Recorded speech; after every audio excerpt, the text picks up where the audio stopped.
Next question है, एक गुण या क्षमता जिसके साथ कोई जन्मता है, ये क्या कहलाती है? कि कोई जन्म से ही कोई गुण है, कोई कैरेक्टरिस्टिक पैदा लेके होता है, तो ये चीज़ क्या कहलाएगी? ये अक्षय निधि कहलाएगी। 1 मिनट आपको मैं इंग्लिश का वर्जन भी दिखाऊंगी, यहाँ रुकिए। अक्षय निधि हम किसे कहेंगे भाई? एंडोवमेंट को कहेंगे, याद रखना। अक्षय निधि ये एक क्वालिटी और an ability that one is born with his card, जो जन्म से ही हम पैदा लेके होते हैं उन्हें बोला जाता है एंडोवमेंट यानी अक्षय निधि। इंग्लिश का वर्जन इसलिए दिखाया क्योंकि यहाँ है थोड़ा सा डिफ़िकल्ट टाइप का ये क्वेश्चन है। ठीक है, नेक्स्ट आगे बढ़ेंगे। फिर नेक्स्ट है, भारत में गुरुकुल विद्यालय प्रणाली खालिस्तान काल के दौरान हुई। कब हुई भी? वैदिक काल के दौरान हुई। ठीक है, मध्यकाल में नहीं, शास्त्रीय नहीं, पूर्व ऐतिहासिक नहीं, वैदिक काल से ही गुरुकुल प्रणाली का प्रारंभ हुआ। लैंगिक भूमिका की संकल्पना की डैश की पुस्तक में विकसित हुई, यानी जो जेंडर रोल्स है ना, वो किसकी बुक में विकसित हुई? सबसे पहले कैरोलीन मोसर। कौन है भाई? Caroline Moser. ये हमारे लैंगिक जो चैप्टर है यहाँ पूछ लिया जाता है। कैरोलीन मोसर ने शुरुआत की थी। नेक्स्ट है, डैश अधिक खुला और विद्यालय जाने से अधिक समावेश है। ठीक है, क्या चीज़ है जो है विद्यालय जाने से अधिक समावेश है? कि हम विद्यालय भी नहीं जा रहे और वो चीज़ बहुत खुली है। शिक्षा है ना, वो सिर्फ स्कूली बेस पर ही नहीं है, बच्चा कहीं से भी एजुकेशन प्राप्त कर देता है, लेकिन अध्ययन, पढ़ना और प्रशिक्षण है, ये तीनों चीज़ें बच्चे को स्कूल में ही मिलेगी और ये विद्यालय जाने से अधिक इंक्लूसिव है। क्या भाई? शिक्षा। ठीक है, ये तीनों चीज़ें ओनली स्कूल लेवल पर जुड़ेगी, लेकिन ये शिक्षा है, ये बच्चे की ऑल ओवर डेवलपमेंट विकास करेगी। नेक्स्ट है भाई, अंग्रेजी में 26 अक्षर होते हैं, उनको सुनने और बोलने के लिए कितनी ध्वनियों का संकेत का यूज़ करते हैं? 44। गलती से 46 मत कर देना भाई, क्योंकि फोनेटिक्स है, इंग्लिश में अलग अलग वर्ड को, एक ही वर्ड को 2-3 तरीके से बोला जाता है, इसलिए जो साउंड है वो 44 हो जाती है। ये वेरी वेरी इंपॉर्टेंट क्वेश्चन है, बिल्कुल ध्यान से समझ के करिएगा। 26 अक्षरों को बोलने के लिए 44 साउंड होती है इंग्लिश में। नेक्स्ट है, निम्नलिखित में से कौन सा संज्ञानात्मक डोमेन के अंतर्गत नहीं आएगा? चिन्हित करना नहीं आएगा। विज्ञान आएगा, मूल्यांकन आएगा, समझ आएगा, चिन्हित करना नहीं आएगा। ये याद रखेंगे, कॉग्निटिव डोमेन के अंतर्गत ज्ञान है, ठीक है, मूल्यांकन है, समझ है, ये तीनों चीज़ें जुड़ेगी, लेकिन चिन्हित करना नहीं जुड़ेगा। नेक्स्ट है, अपने स्वयं के वाक्यों द्वारा सीखे हुए को अभिव्यक्त करने में जहाँ बालक सक्षम है, वहाँ चीज़ों के अर्थ ग्रहण करने की क्षमता क्या कहलाती है? क्या पूछा जा रहा है? कई बार ना एक बार क्वेश्चन पढ़ने से बात नहीं बनती, तो दोबारा पढ़ो।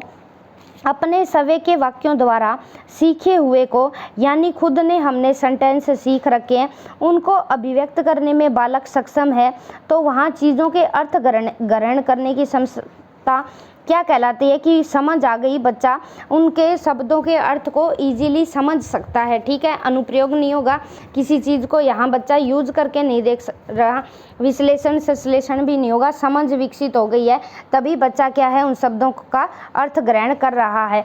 एक व्यावसायिक कौशल को सिखाने की प्रभाव विधि पहचानिए। कि हमें बच्चे को कोई ऑक्यूपेशन स्किल सिखानी है तो कौन सी विधि अच्छी होगी? समूह बनाकर चर्चा करेंगे, शिक्षात्मक विधि बनाएंगे, प्रदर्शन विधि, यानी बिल्कुल सही है, बच्चे को डेमोस्ट्रेशन मेथड, बच्चे को चीज़ दिखाएंगे वो मूर्त रूप से, ताकि बच्चा क्या है, व्यावसायिक कौशल में इंटरेस्टेड हो। विश्लेषणात्मक विधि क्या है? ये विधि है तो अच्छी, लेकिन क्या है, व्यावसायिक कौशल सिखाने के लिए बच्चे को वो चीज़ें प्रैक्टिकल दिखाई जाए तो सबसे बेस्ट मानी जाती है। नेक्स्ट है, वह शिक्षण विधि पहचानिए जो पारंपरिक विधि मानी जाती है। ये तो बिल्कुल हलवा क्वेश्चन है, चौक एंड टॉक। ठीक है, चाक और बातें टीचर मेथड्स ब्लैक बोर्ड का यूज करता है और व्याख्यान विधि से अपनी बातें बताता जाता है। जो पारंपरिक विधि है, जो गुरुकुल में चलती, गुरुकुल के बाद जो स्कूलों में चलती थी, गुरुकुल में तो सिर्फ लेक्चर मेथड ही चलता था, चौक टॉक का नहीं रोल होता था, चौक का नहीं होता था, सॉरी, टॉक तो करते ही थे। वह शिक्षा जो उबाऊ और जटिल प्रक्रिया के रूप में देखी जाती है, क्या है, कि कौन सी शिक्षा है जो हमें उबाऊ बना देती है और एक कॉम्प्लेक्स प्रोसेस है? ये है क्या, कक्ष आधारित, समूह चर्चा, ए और बी दोनों, या बाह्य आधारित? बाह्य आधारित होगी भाई। ठीक है, कक्षा आधारित भी बना देगी, समूह चर्चा करेंगे, ठीक है।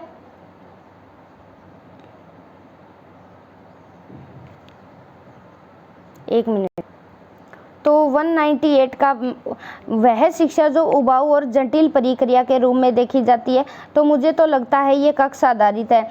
समूह में चर्चा करेंगे वो भी ठीक होगा। बाह्य आधारित में तो कोई ज्ञान की सीमा ही नहीं है, हम कितना भी ले सकते हैं। तो उबाऊ हमें कक्षा आधारित ही बनाएगी, सिर्फ बच्चे को क्लासरूम से ही अटैच करके। आई थिंक ये ऑप्शन सही होना चाहिए, बाकी आप एक बार चेकआउट कर लेना। फिर है नेक्स्ट है अध्ययन स्रोतों का संगठन शिक्षक द्वारा किया जाना उसे सफलतापूर्वक उद्देश्यों को प्राप्त करने में मदद करता है। वह कथन पहचानिए जो अध्ययन स्रोतों के संगठित किए जाने से संबंधित नहीं है। क्या पूछा जा रहा है अभी? क्वेश्चन बड़ा लंबा है, लेंथी है, दोबारा फिर पढ़ेंगे। अध्ययन स्रोतों का संगठन शिक्षक द्वारा किया जाना उसे सफलतापूर्वक उद्देश्यों को प्राप्त करने में मदद करता है।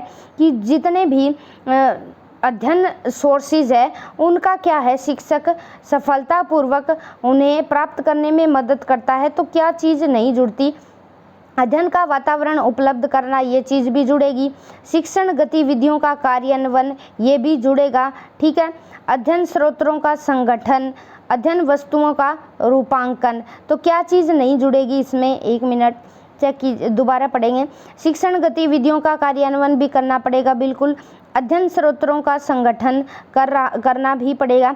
अध्ययन वस्तुओं का रूपांकन, ठीक है, रूप दे देंगे अध्ययन वस्तुओं को, ये भी सही रहेगा। तो राइट ऑप्शन है इसका सी। अध्ययन स्रोतों का संगठन तो कर ही रहा है वो, इसमें क्या चीज़ नहीं है, तो अध्ययन स्रोतों का संगठन रहेगा यहाँ, ठीक है। एक बार फिर से चेकआउट कर लीजिएगा, कई बार डाउट हो जाता है किसी क्वेश्चन में। फिर आज की क्लास का लास्ट क्वेश्चन है जो एनसीएफ 2005 से पूछा गया है। पाठ्यक्रम विकास के लिए राष्ट्रीय पाठ्यक्रम ढांचा 2005 द्वारा संस्तुत दिशा निर्देशक सिद्धांत निम्नलिखित में से कौन सा एक नहीं पूछा जा रहा है। विद्यालय से बाहर के जीवन से ज्ञान को जोड़ना, ये तो बिल्कुल सही है, कहता है मार्गदर्शी सिद्धांत से जुड़ता है। यह सुनिश्चित करना कि अध्ययन रटने के तरीके से दूर हो, बिल्कुल सही है। अध्ययन को रटत प्रणाली से भी अलग करना है। परीक्षाओं को पाठ्यक्रम को बालक के सर्वांगीण विकास के लिए समृद्ध करना, ये भी सही है। क्या नहीं करेंगे हम?